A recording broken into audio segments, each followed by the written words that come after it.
All right, so sometimes in a no-gi situation, it's helpful to stand up and pass. And the farther the person gets away from me, the longer my legs get, right? So if my legs are closed and they break the guard open, and I'm reaching for them, and I end up with the feet and the hips, it's often easy for them to just hold the ankles, take a short step back and throw the legs to one side, right? And then come around the corner and start to cover me. This is an issue. So we have to be aware of this, and one of the things you can do is drop the level of a foot behind a knee. You see, and this foot acts like a hand, right? So it can keep them close to you. So now they only can throw one leg, and when they do throw the leg, it's a little harder to move it out of the way because you just circle inside and you end up. And you see what happens when Bob threw the leg? What did he do? He took a step towards me, right? This is fairly common. In fact, most people won't stand in a straight stance. They'll be in an offset stance, even if both my feet are in his hips. So let's imagine that he's in some type of offset stance. One leg is farther away from me, and one leg is closer to me, right? It's easy for me to just go around the corner and grab the leg. And I'll use no thumb to do this. I don't want to grab the leg with the thumb because the leg is too thick and you can easily take it away. I'd like to hook behind the heel with a closed hand and a closed thumb. If I'm having a hard time reaching it, it's because I'm trying to sit up. I need to sit around the corner. So just do a crunch to your side. You see? And the base remains on him.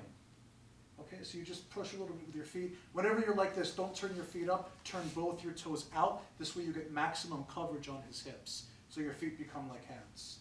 Turn yourself to the side and just hold the heel. Once you hold the heel, it makes this leg a little longer and this leg a little shorter. So it's easy to drop the hook behind the knee, right? And you don't want to do what I did. I'm just showing this for the sake of example. You don't want to drop all the way down and then put it in.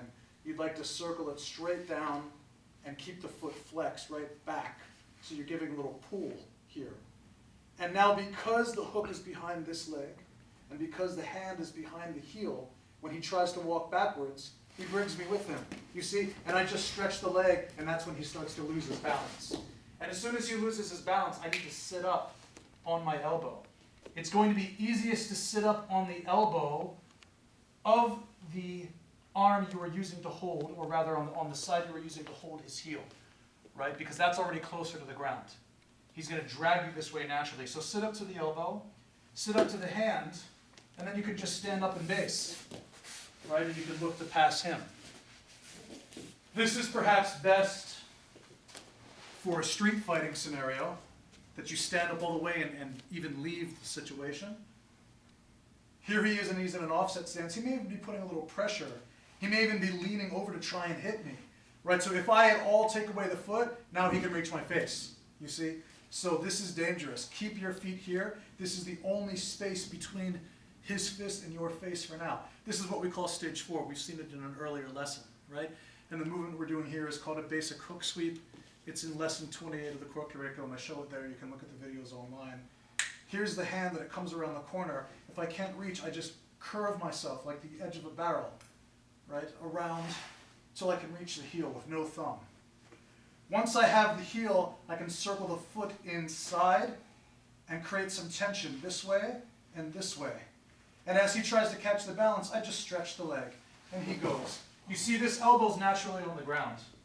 So now I could just put both hands down and stand up and immediately look to move myself to one side or the other and cover him. That's best for a street fight. If you land like this and you're in a pure grappling scenario like we are here in the class, it's all right for you to just sit yourself up to one knee and one foot, just like this, right? And then see where you are. Try to keep his legs as far apart from one another as you can, because the more he can close his guard, the more control he exhibits. So if I'd like to pass the guard successfully, it's because I have the legs as far away from one another as they can be. And even in this instance, you see the knee being raised. It's a very nice avenue here for the knee to just cut across inside. This hand is going to look to hold his shoulder, not his head, because then he can go to your back. Right? If you hold the head, he can pummel under your arm and go to your back. So try to hold his shoulder, or even put your hand here on his hip. Right? Pin the leg and move between it. and sit down next to him. You see, but if I hold the head, now he pummels under, and he throws the hook, and he goes to my back. So don't hold the head. All right? So here we've landed. We'll go through the whole thing again, sure. Both feet are on the hips, and he's in an offset stance. I can curve around the corner and hook the heel with no thumb. Then I can drop the hook, and we can wait here for quite a long period of time while he figures out what to do. At any point, I'm always pulling and pushing and pulling the heel, and eventually those three in combination have him losing his balance, right? If you'd like to continue in a grappling scenario, you're just going to fold this leg and sit up here. And you see I'm keeping the legs as far apart from each other as possible. I'm controlling the hip. I'm not stretching the arm too much. When I go to pass, I want to cut the knee right over his hip,